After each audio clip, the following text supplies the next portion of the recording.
Začneme tím, že byste Jitce zkusila podrobně vysvětlit, jakým způsobem zametáte vy. Byla byste ochotná? No, môžeme opísať môj postup, ako to robím. Takže nakoľko som žena ukecaná, poviem vám podrobnosti. Takže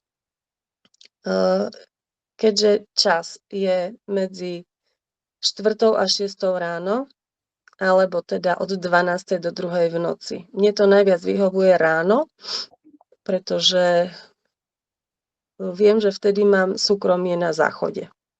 Lebo môj muž odchádza o 5:45 do práce. My sa rozlúčime, ja idem na záchod, ja sadnem na záchod, normálne si urobím potrebu. Poviem si nahlas, čo idem zametať, aký zámer, čo ma trápi, čo chcem vyzametať. Tak, ako to mám, ako to pán Libor proste rozpíše, mi nadiktuje môj zámer, tak si ho ja poviem. Snažím sa nájsť si pohodlnú polohu, lebo je to predsa len 3/4 hodiny, lebo ja robím to dovtedy, kým nezazvoní zvonec na kostole, vtedy viem, že je 6 hodín. A vtedy vlastne končí ten čas, ktorý by sa to malo robiť. Takže ja si sadnem pohodlne, aby teda som si nekryžila nohy, ruky a hovorím si v duchu tú formulku, že berem si späť svoju silu, vraciam, čo som vzala. Takže takisto takto hlava ide doprava, nádych, do stredu vydýchnem. Takže berem si svoju silu späť, vraciam, čo som si vzala. Hovorím si to v duchu, s tým teda, že vlastne musím dýchať, musím sa sústrediť aj na dýchanie, aj na to, že si v hlave rozprávam túto formulku. No a medzi tým sa mi vlastne v hlave všeličo otvára. Niekedy vlastne naposledy som začala tým, že zametám to o tom otcovi, ako pil, môj brat pije a že mne je dobre medzi mužmi, ktorí pijú. Preto môj muž pije. No.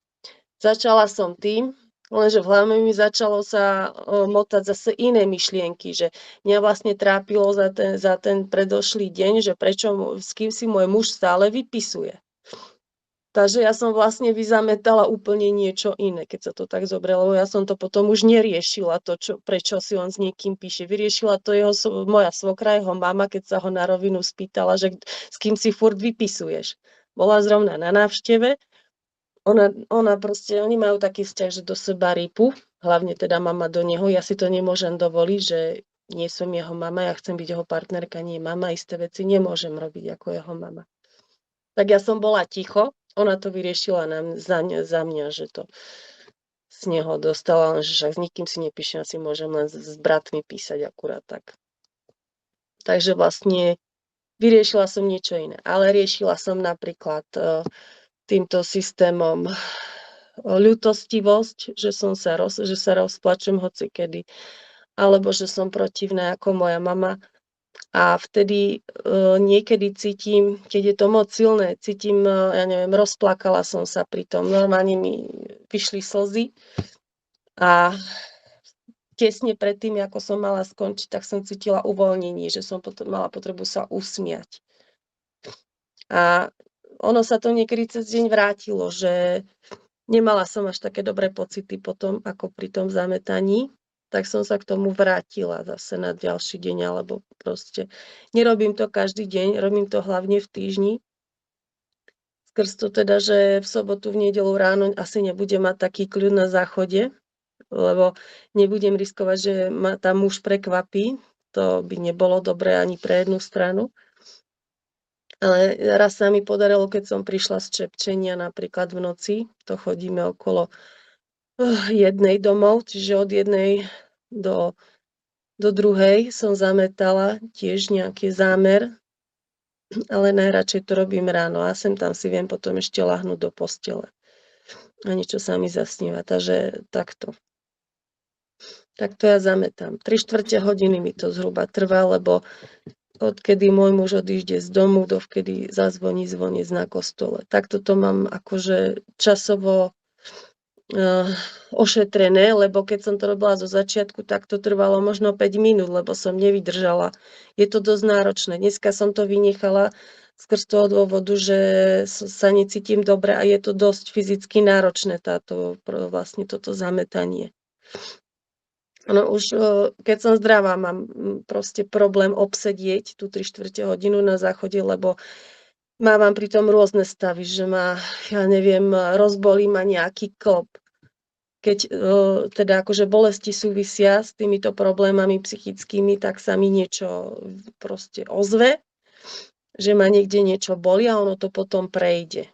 Počas toho zametania to prestane bolieť. Alebo keď som zametala to, že som protivná ako moja mama, tak ona mi vždycky hovorila, že nemôže v noci spávať, lebo bolí chrbát a takto proste sa jej vykrúcajú ruky všeliako. A mne to začalo robiť pri tom zametaní.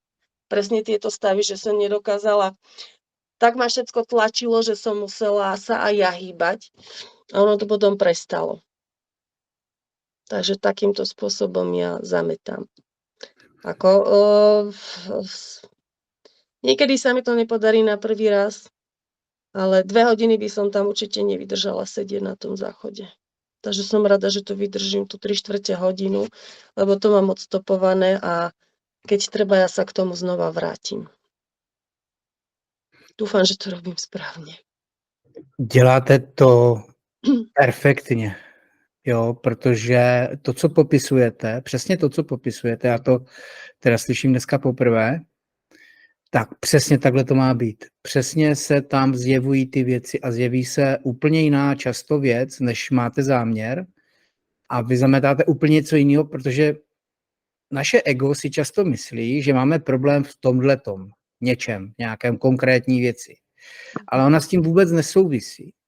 My máme problém úplně s něčím jiným a právě díky tomu zametání se to otevře a může se to uvolnit. Kdežto, když tuhletu metodu neděláte nebo neumíte, neznáte, tak vy si pořád myslíte, že máte problém v té původní věci, ale tam vůbec není, takže to nemůžete nějak vyřešit. A zůstává to s vámi teda. Takže já vám gratuluju, protože skutečně to děláte dobře, včetně těch fyzických bolestí, to tam taky je. A oni opravdu potom ustoupí, jak se to vyřeší a nakonec se fakt usmíváte a v tu chvíli je hotovo. V tu chvíli je to 100% hotovo, že tento daný konkrétní záměr máte vyčištěný. A už vás nepronásleduje. Áno, ono to zmizne. Napríklad zametala som si tiež to, prečo nie som na prvom mieste u svojho muža, že proste mi nechce pomôcť niečím hneď a druhým áno. Alebo je to napríklad aj s tým časom, prečo si na mňa nevie náš čas.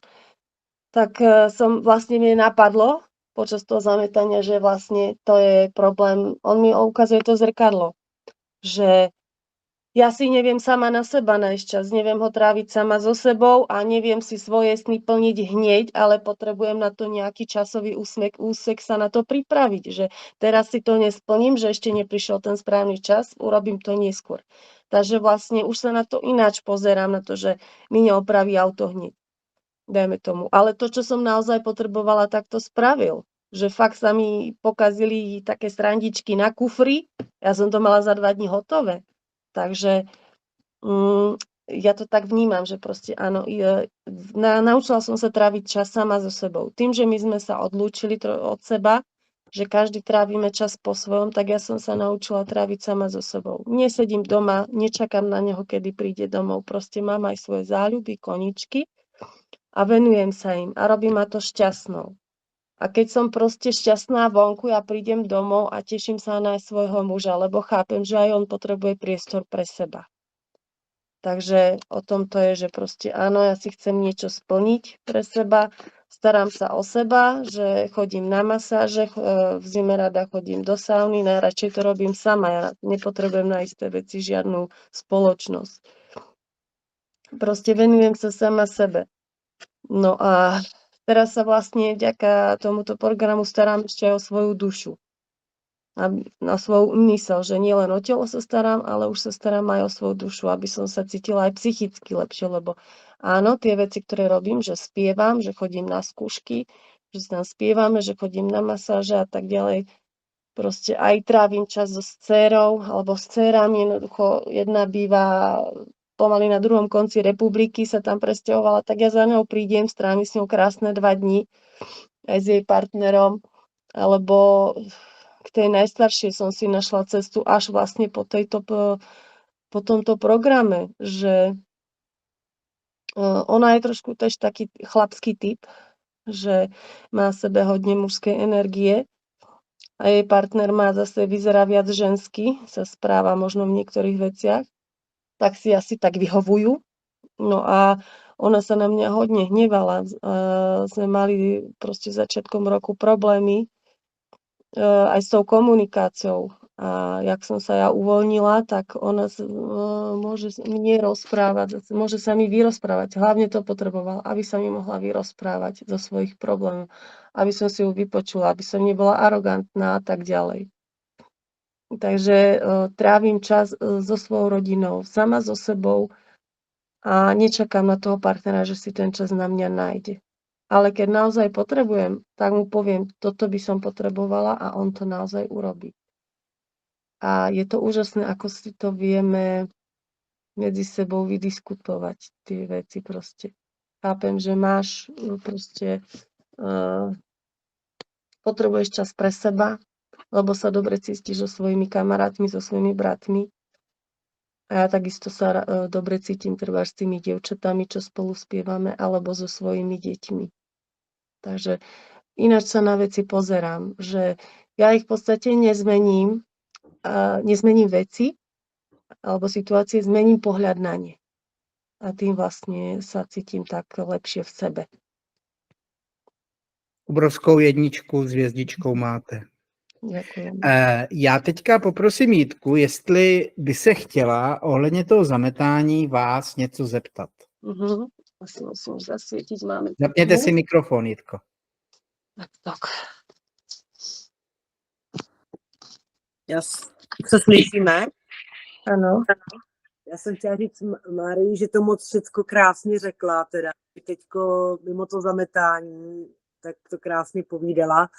A chtěla jsem se zeptat na to zametání, jestli teda jako tam můžu tykat, nebo mám vykat? Ano, můžeme si tykať.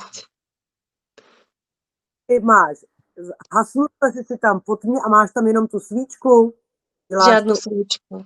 Ja nemám, vidíš, no, to nemám sviečku. Proste my bývame na dedine a tam síce lampy nie sú, ale to prirodzené svetlo, aj keď je proste ráno, je šero, ja tam nepotrebujem žiadnu sviečku. Mne je dobre po tme.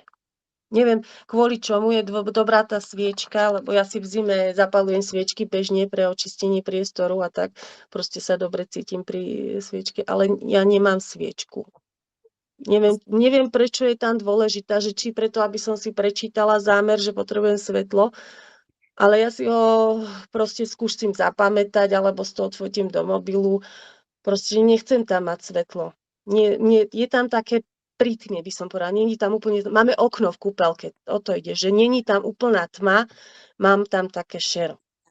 Je to, jak říkáte, kvůli tomu vyčištění prostoru. A pokud to cítíte, že to nepotřebujete, tak je to taky v pořádku. Neberme moje doporučení jako dogmata. Ja to potom spláchnem a sa to vyčistí samo. Jo, super, to je ono, ano, perfektní. Dobře, tak já tam v oknu nemám, já si tam... Takže ta svěčka by byla fajn asi. A pak jsem to nějak jakože koušela, ale měla jsem pocit, jakože mě ta hlava nepustí nikam, že vůbec jako nevím co. Jestli jakože jsem měla tendence buď něco jako ten záměr, dobře, ale jestli mě hlava nepustila, nebo jsem chtěla něco vymyslet, anebo jsem nevěděla, nebo vím, asi si myslím, nemám vymýšlet, že to mám nechat jako plynout a ten záměr, no tak jako takhle jsem toho nějak, já nevím, no prostě... Jitko, drahá, no. Dělala jste to dobře, ale málo. není to v tom. Naše ego si velmi rádo vymyslí jakýkoliv způsob, jenom aby nás zastavilo v tom, co nás posune dál. A mějte se ráda a řekněte svojí malé jítce, dobře, já vidím, že se ti to nelíbí, že tě to nebaví, že to tady otravný, že asi spíme a prostě tohle. Ale co kdyby jsme to ještě zkusili? Co kdyby se nám lépe žilo? Co říkáš? Pojď, pomož mi. Víte, jako promluvit si sama se sebou, vzít tu malou jítku a říct si, pojď, pomož mi. Jako, já vím, že to je blbý, jako nechce se nám, mně se taky nechce. Kdo to tam má furt tahat do té sprchového koutu? Jo, proč to budeme dělat? Co kdyby jsme to zkusili? Co kdyby nám bylo lépe potom? Už si nařídím budíka a hned to splním. Jde o to dělat. To, jestli to děláte dobře nebo špatně, není podstatné.